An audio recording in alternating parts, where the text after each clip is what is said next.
1% investor tersukses di dunia itu paham mengenai 4 hal ini. Yang pertama adalah holding stamina. Jadi belakangan ini saya ngelihat banyak banget orang-orang yang memang memposting keuntungan berlipat ganda ketika mereka invest di baik itu di saham atau bahkan di cryptocurrency. Beberapa dari mereka mengatakan bahwa saya untung 2 kali lipat, 3 kali lipat, ada yang bahkan sampai 10 kali lipat dalam waktu 1 bulan di cryptocurrency. Nah, pertanyaan cuma satu. Berapa besar yang mereka investasikan? Nah, kalau misalkan saya katakan besar atau kecil dengan nilai rupiah, maka menurut saya sebenarnya nggak fair. Kenapa? Karena besar kecil dari nilai rupiah itu setiap orang berbeda-beda. Ada yang buat orang 10 juta itu besar, ada yang buat orang 100 juta itu kecil. Nah, jadi saya tidak pakai rupiah, tetapi dari percentage dari net worth atau dari portofolio yang kita punya. Let's say misalkan kita punya uang yang kita siap untuk invest atau uang nganggur atau dana nganggur, misalkan contoh adalah 100%, kita investasikan berapa? Kalau misalkan kita investasikan hanya let's say 5%, ya lalu kemudian kita taruh di satu portofolio dan misalkan di cryptocurrency, lalu tiba-tiba dia meningkat 5 kali lipat, 10 kali lipat dalam waktu 1 bulan, ya itu mungkin bisa saja terjadi dan itu nggak aneh. Ya, bukan dari nilai rupiah tapi dari percentage dari portofolio yang kita punya. Nah, tapi ini cerita akan berbeda kalau misalkan kita itu investnya, let's say, di atas dari 50% portofolio kita. Atau misalkan 40-60% dari portofolio kita. Atau extremely sampai 80% dari portofolio kita. Saya nggak yakin kalau kita invest di atas 50%, kita bisa punya holding stamina, menahan dan tidak menjual bisa sampai naik 5 kali lipat, 10 kali lipat dalam waktu 1 bulan. Nah, untuk lebih gampang, contoh konkretnya adalah pakai rupiah. Misalkan contoh ketika Anda investasi 1 miliar misalkan. Lalu kemudian di cryptocurrency atau di saham tiba-tiba naik 20% ya dalam waktu misalkan 1 minggu gitu ya. Berarti otomatis Anda dapat 20% dari 1 miliar adalah 200 juta. Kalau Anda invest 10 miliar, naik 20% berarti Anda dapat 2 miliar. Nah, ketika 2 miliar atau 200 juta, tergantung berapa besar yang kita investasikan, naik dalam waktu 1 minggu, apakah jantung kita tidak berdebar? Berdebar kenapa? Karena kita berpikir, ini mungkin adalah keuntungan yang bisa saya dapatkan dan saya bisa pakai untuk invest lagi atau untuk belanja atau lumayan juga ya 200 juta atau misalkan 2 miliar kalau kita invest 10 miliar. Pasti kita akan ada punya kepikiran untuk oke, inilah saatnya untuk saya take profit ya. Dan kenapa? Karena kita mungkin akan berpikir kalau saya nggak take profit sekarang, bagaimana nanti kalau turun? Saya ada kesempatan untuk bisa dapetin 2 miliar, tiba-tiba kalau turun, ya saya nggak tahu, mungkin aja setelah ini dia turun. Nah, beda ceritanya kalau misalkan kita invest itu kecil, hanya di bawah 5% dari portofolio kita. Mungkin kadang-kadang kita lupa. Ya, jadi sekali lagi yang perlu kita perhatikan, 1% dari investor sukses di dunia, mereka paham mengenai holding stamina. That's why kenapa saya masuk di real estate. Kenapa? Karena holding stamina kita ditentukan oleh beberapa hal. Salah satunya adalah liquidity. Nah, kalau misalkan kita masuk di dalam satu market yang begitu liquid, jadi ketika once kita profit naik 20%, ya jangankan kita nggak usah bicara naik 10 kali lipat, 5 kali lipat, 2 kali lipat, naik 20% aja, kita rasanya ketika market begitu liquid, kita pengen cepat-cepat jual. Kenapa? Karena market yang liquid, kita akan dapat langsung pembeli dengan sangat cepat, ya. Sepersekian menit mungkin kita bisa jual dan akhirnya kita bisa mendapatkan keuntungan kita. Kita ingin betul-betul mengamankan keuntungan kita. Karena di sini yang bermain adalah psikologi kita. Nah, tetapi ketika di real estate, kalau kita lihat real estate tidak punya liquidity yang begitu cair. Misalkan saya nggak sadar, saya punya lahan kurang lebih 9.000 meter persegi yang saya bebasin bersama dengan rekan-rekan saya, dan saya sudah hold kurang lebih 6 tahun. Saya bebasin lahan tersebut dengan harga yang sangat-sangat murah, bahkan sekarang sudah naik hampir 8 kali lipat. Nah, kenapa kok bisa naik hampir 8 kali lipat? Ya, 9.000 meter. Alasannya adalah karena tidak semudah itu menjual lahan. Beda dengan beberapa market yang begitu liquid di pasar modal atau misalkan di kripto. Nah, sehingga memaksa saya, bahkan pada saat tahun 2018, saya juga berusaha untuk menjual, cuman belum dapat pembeli. Ya. Jadi, kalau kita ketemu banyak cerita-cerita orang-orang yang memang akhirnya mereka berhasil melipat gandakan, bahkan bukan cuma melipat gandakan, ada yang naik sampai 20 kali lipat, 30 kali lipat, 50 kali lipat. Itu semua banyak terjadi ketika mereka membeli sebuah lahan yang mereka bebasin, lalu kemudian mereka bahkan saking tidak liquid yang mereka lupa. Tapi sekali lagi, kita harus bisa menaruh telur kita di beberapa keranjang, jadi bukan berarti semua aset kita, semua portofolio kita di aset yang tidak liquid. Saya tidak mengatakan seperti itu. Tapi make sure kita paham seberapa kuat holding stamina kita. Ingat, that's why kenapa apa yang dilakukan oleh Warren Buffett, apa yang dilakukan oleh investor besar sukses di dunia, kelihatan apa yang mereka kerjakan begitu simple. Tapi kenyataannya, kenapa begitu simple? Hanya ada satu Warren Buffett. Ya, kenapa hanya ada satu orang yang begitu sukses? Kenapa nggak ada 1 juta kalau caranya begitu simple? Karena nggak semudah itu kita bisa menguasai stamina kita untuk untuk bisa mengholding portofolio kita lebih panjang. Faktor yang kedua adalah psikologi. Nah, banyak dari kita bilang, Pak, investment itu numbers. Ya, we are talking about numbers. Numbers itu nggak ada hubungan dengan psikologi. Itu salah besar. Sama seperti ketika kita bermain poker. Sama seperti ketika kita bermain di kasino. Nah, orang-orang yang biasanya dengan istilah namanya tilt. Tilt itu apa ya? Tilt itu artinya kalau dalam bahasa Indonesia itu namanya selon. Ya. Ketika kita berada di dalam satu siklus yang lagi buruk, kartu kita nggak keluar, kita sudah pertaruhkan semuanya, kita akan punya faktor psikologi yang akan mendorong kita untuk bet lagi, untuk habis-habisan, go all in, dan akhirnya malah kita terpuruk lebih jatuh lagi, lebih dalam lagi, dan ketika kita sudah terpuruk lebih dalam lagi, kita berpikir, kalau sudah sedalam ini, saya perlu double down kan? Ya, saya perlu tambah investasi saya untuk membalikan semuanya. Sehingga akhirnya, rasa keinginan kita untuk mengembalikan kerugian kita jauh lebih besar daripada rasa psikologi kita untuk bisa mengamankan dan meminimalisir kerugian. Ini dua hal yang berbeda. Ingin mengembalikan kerugian atau ingin meminimalisir kerugian. Padahal pada faktor-faktor atau pada saat-saat genting, jangan pernah mencoba untuk menangkap pisau yang lagi jatuh. Tangan kita pasti berdarah. Lebih baik biarkan pisau itu jatuh sampai ke titik yang paling rendah dan biarkan ada opportunity lain yang bisa kita dapatkan. Jadi banyak dari kita punya faktor psikologi, kita takut untuk cut loss misalkan. Atau kita seringkali takut karena lihat news. Ya, kita berani ketika orang-orang berani.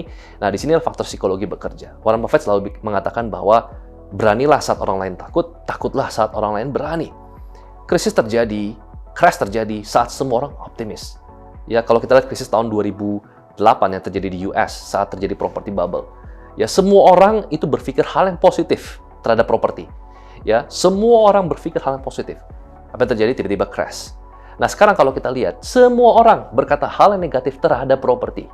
Nah, ini adalah saat yang paling tepat untuk kita berani di saat orang lain takut. Jadi sekali lagi, faktor kedua untuk seorang investor yang sukses, 1% investor yang sukses di dunia adalah mereka bisa menguasai psikologi mereka dengan baik. Mereka punya mental health yang baik. Yang ketiga adalah hyper growth. Nah, kalau misalkan kita lihat satu fenomena ya, ketika ada 2 unicorn di Indonesia yang mencoba untuk merge ya, walaupun ini masih kita dengar dari simpang siur media antara Gojek dengan valuasi $10 billion dan Tokopedia dengan valuasi $7,5 billion. 10 billion merge dengan 7,5 billion. Ditambah harusnya kan 17,5. Tapi ternyata enggak ya. Ditambah malah ketika digabungkan perusahaan mereka punya nilai 40 billion. Jadi 10 tambah 7,5 bukannya 17,5 tapi malah 40. Ya, dan menariknya lagi adalah ketika mereka go public, ya mungkin nilainya akan lebih besar. Karena biasanya kita lihat perusahaan yang go public itu punya nilai yang lebih besar. Let's say misalkan dibagi 0,80 ya, atau kurang lebih jadi 50 billion ya. Jadi kalau sudah, itu private ya 40 billion, ketika sudah go public bisa jadi menjadi 50. Dan kalau sahamnya naik 2 kali lipat, berarti bisa jadi 100 billion. Nah, di sini kalau kita lihat 10 ditambah 7,5 itu potensially bisa jadi 100 billion, bukan 17,5. Nah, investor tersukses di dunia, mereka paham mengenai hal ini. Mereka paham bagaimana invest pada hypergrowth. Dan hypergrowth terjadi, itu seringkali terjadi pada perusahaan yang private. Kenapa saya katakan terjadi pada perusahaan private? Let's say, misalkan ketika perusahaan yang sudah siap go public adalah perusahaan yang sudah punya good governance, perusahaan yang punya track record 10 tahun, atau 5 tahun paling cepat. Nah, ketika perusahaan-perusahaan sudah memasuki fase-fase mature, fase-fase memang sudah dewasa, mereka itu sudah melewati fase massive growth yang eksponensial yang pernah mereka lewati. Contoh misalkan ketika omset 100 juta ya menjadi 200 juta, itu kan sudah naik 2 kali lipat. 200 juta itu naik menjadi misalkan 1 miliar, itu sudah naik 5 kali lipat. Ya. Kemudian 1 miliar menjadi 10 miliar, itu naik 10 kali lipat.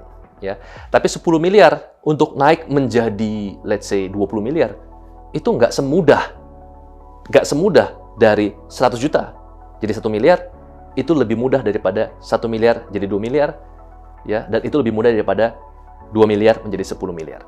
Jadi sekali lagi, perusahaan-perusahaan yang sudah IPO itu punya kesempatan growth, saya yakin, masih punya pertumbuhan. Tetapi ketika kita invest pada private company, kita bisa mengalami atau kita bisa memanfaatkan, kita bisa take profit dari kesempatan growth saat perusahaan tersebut itu masih dalam fase pertumbuhan hypergrowth yang eksponensial. Ya, that's why kenapa kok saya tahun 2019 bersama dengan rekan saya Andika Sutorputra, Dani Sutradewa, dan juga Vincent, kita bentuk venture capital. Tujuan apa? Untuk kita invest di perusahaan-perusahaan yang private. Dan terbukti ya, tahun 2020 ya 2019 akhir kita invest di 3 perusahaan ya. Dan 3 perusahaan ini di tahun 2020 pada saat COVID-19 terjadi, investment kita atau omsetnya yang perusahaan kita invest itu naik 2,5 sampai 4 kali lipat dalam waktu 1 tahun. Ya, dan ini adalah growth yang sangat-sangat eksponensial.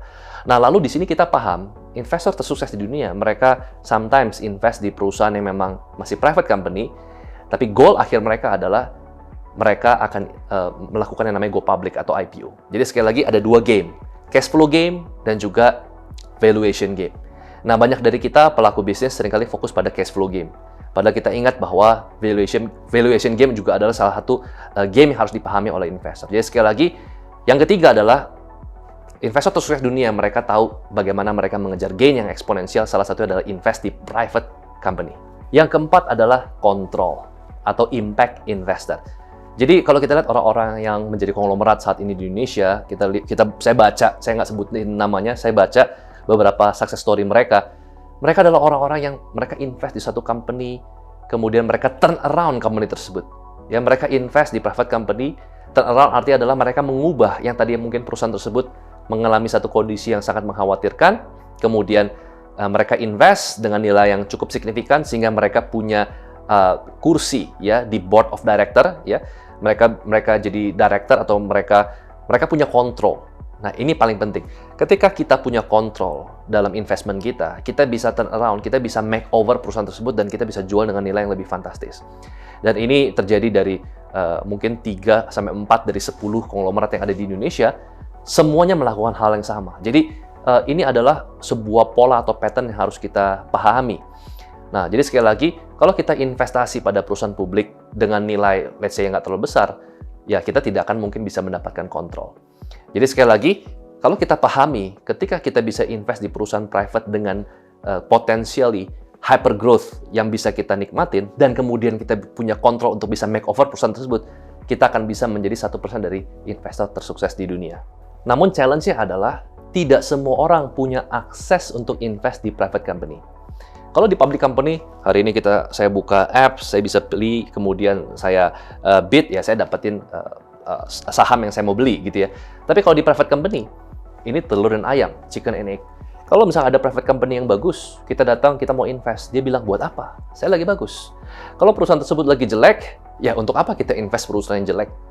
Nah, jadi di sini tidak bisa kita pegang uang, datang ke satu perusahaan, saya mau invest, nggak bisa. Jadi tidak ada akses. Nah, di sini saya punya komunitas yang saya sudah jalani dari kurang lebih 2018, komunitas yang disebut sebagai komunitas para investor, yaitu Circle X.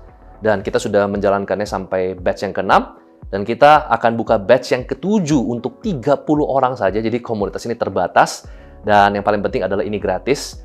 Nah, komunitas ini akan saya buka batch yang ke-7, ya, selama 6 pertemuan, setiap 2 minggu sekali, itu start dari 8 Mei tahun 2021. Nah, di dalam Circle X ini bukan kelas, bukan seminar. Saya akan berbagi mengenai opportunity untuk bisa invest di private company. Nah, salah satunya juga saya dan Trinity Land, kita akan mengerjakan project skala kota dengan luas 400 hektar, di mana kita akan open for partnership. Jadi teman-teman bisa ya menjadi bagian investor ya untuk bisa mengembangkan properti. Jadi kalau misalkan teman-teman ingin punya holding stamina yang panjang, mendiversifikasi asetnya bukan hanya di pasar modal tapi juga di properti, teman-teman bisa bergabung di Circle X karena hanya untuk 30 orang saja. Sampai ketemu, teman-teman bisa lihat informasinya di Instagram yang ada di bawah saya. Sukses untuk kita semua.